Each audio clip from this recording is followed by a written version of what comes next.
This watch is almost like Omega and Grand Seiko had a baby, and there were some Oyster Perpetual genetics in the mix as well. It comes from a micro brand called Ocean to Orbit, and in today's video we will do a full review of this timepiece. I'll point out all the positives and the negatives as I find them. Now let's talk about the case and the dimensions. The case and the bracelet are made out of 316L stainless steel. It features a 38.5mm diameter, 47mm lug-to-lug distance. This one has a 20mm lug opening, and it's about 11.5mm in case height, including this boxed sapphire crystal. I really like this crystal quite a bit. I think it adds a lot of character to this watch and it makes it stand out from a lot of competitors. I think a lot of other watch companies would go just for a flat sapphire, but having it boxed just creates a little bit of a separation. And in fact, the overall design of this watch is probably its strongest feature. I think the way they balanced out the dial, the way the case is balanced out, the size of the crown at the 3 o'clock position, the fact that it has drilled lug holes, even these chamfered edges on an all satin finished case, the way the bezel is polished, all of these elements work really well together, and the execution kind of reminds me of Grand Seiko. Don't get me wrong, it's not exactly the Zaratsu polish on this watch, but sort of the case design and the overall shape reminds me of Grand Seiko's. It also kind of reminds me of the Omega Aqua Terra 150. And unlike the Aqua Terra 150, this watch comes with 100 meters of water resistance, which is still plenty for this type of a timepiece.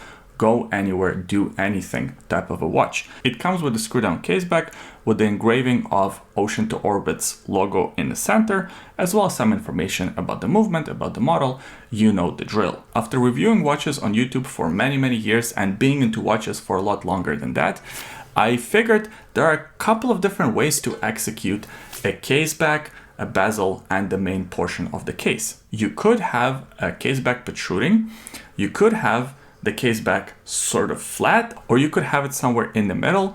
This one here has pretty much no protrusion from the case back, which makes the watch wear a lot nicer on the wrist, and it also makes the watch a lot flatter. This one by no means is a thick timepiece, only 11.5mm, and in person I think it looks even thinner. Now, as I mentioned, it reminds me quite a bit of the Omega Aqua Terra, but I actually think the dial on this watch is designed in a much nicer way. This watch here also has applied indexes, but I think the balance of the indexes is a lot better.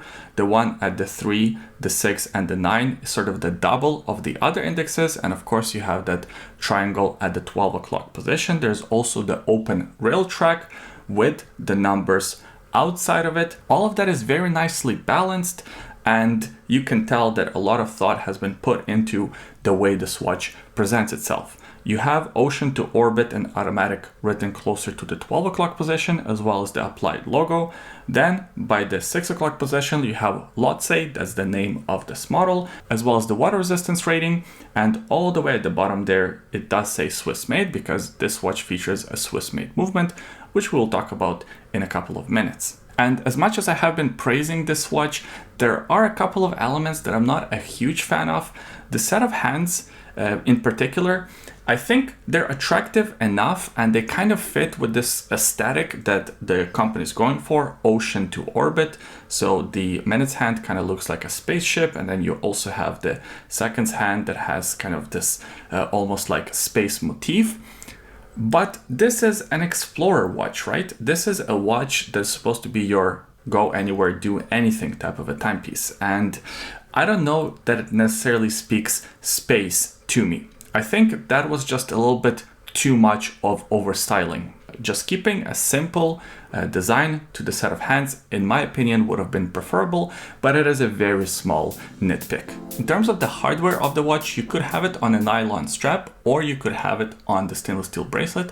I actually have both for the review. Let's talk about the bracelet first, because I think that's the more interesting option. It's a very nice bracelet. It's sort of a 3-link design, but the links are very narrow, so it nicely flows and nicely hugs your wrist. And of course, we'll talk about the fit on the wrist in a couple of minutes.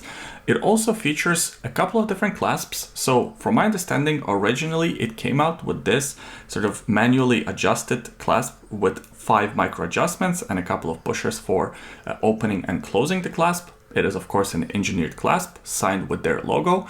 However, people were complaining that it doesn't have this sort of quick adjustment feature. So now they came out with a new clasp that actually features that quick adjustment setting. But in my opinion, the old clasp is actually better. So I guess it just goes to show you how personal watch collecting is and how personal preferences are.